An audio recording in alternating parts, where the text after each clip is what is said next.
It's pretty obvious that these folks had altogether too much time on their hands while waiting for a bus to take them to the Google dance. Web Marketing Today asked, if Google had a mating call, what would it sound like?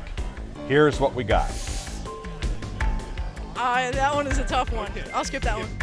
Mating call. Yahoo? Mating call.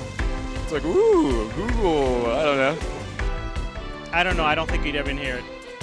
They just sneak up on you. It'd crawl you.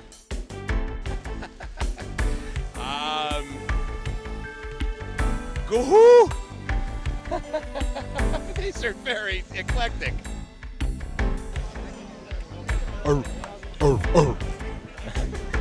Sweet! How can I help you?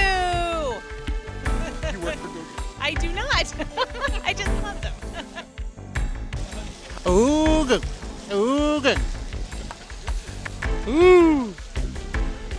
Probably like an elephant. What would that sound like?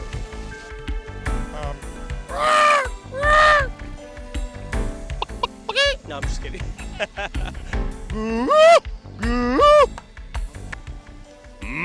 Money.